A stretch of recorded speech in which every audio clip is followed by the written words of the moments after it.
नमस्कार, आप देख रहे हैं साधना एक्सप्रेस डिजिटल और आपके साथ मैं हूं हिना मेहता। आज की बड़ी खबर सीधे जुड़ी है आपके सपनों के घर से, क्योंकि मध्य प्रदेश में घर बनाना अब पहले से कहीं ज्यादा महंगा हो गया है। ताजा रिपोर्ट्स के मुताबिक पिछले कुछ समय में मकान बनाने की लागत करीब 35% तक बढ़ गई है।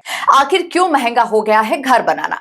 इसका सबसे बड़ा कारण है निर्माण सामग्री की कीमतों में जबरदस्त उछाल। सीमेंट महंगा, सरिया यानी कि स्टील के दाम बढ़े, रेत और मिट्टी भी महंगी, साथ ही मजदूरी की लागत भी बढ़ गई है। इन सभी चीजों के महंगे होने से सीधे तौर पर घर बनाने का बजट बिगड़ चुका है। कितना बढ़ गया है ये खर्च? अगर पहले कोई व्यक्ति 1000 स्क्वायर फीट का मकान 10 लाख में बना लेता था, तो अब वही मकान बनाने में करीब 13 से 14 लाख रुपए तक का खर्च आ सकता है।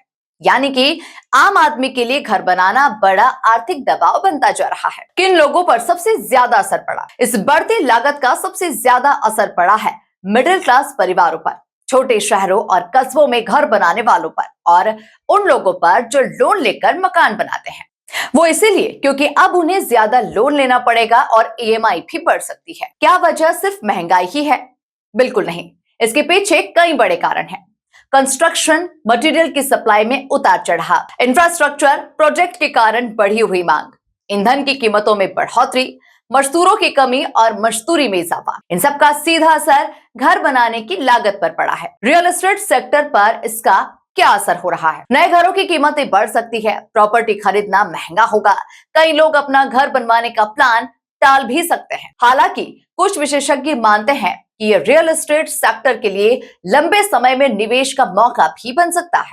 अब सरकार के सामने चुनौती, सबसे बड़ा सवाल है क्या सरकार इस बढ़ती लागत को नियंत्रित कर पाएगी? क्योंकि अगर यही स्थिति बनी रही तो हर किसी का अपना घर का सपना और दूर होता नजर आ सकता है। तो कुल मिलाकर घर बनाना अब 35% तक महंगा हो चुका है। मिडिल क्लास पर इसका सीधा असर पड़ रहा है और आने वाले समय में प्रॉपर्टी मार्केट में और भी बदलाव देखने को मिल सकते हैं। आप क्या सोचते हैं? क्या अब घर बनाना आम आदमी के बस से बाहर होता जा रहा है? हमें कमेंट में जरूर बताइए और बने रहिए साधना एक्सप्रेस डिजिटल के साथ। नमस्कार। खबरों की रफ्तार सधे अंदाज में लेटेस्ट खबरों के लिए हमारे चैनल साधना एक्सप्रेस डिजिटल को सब्सक्राइब जरूर करें।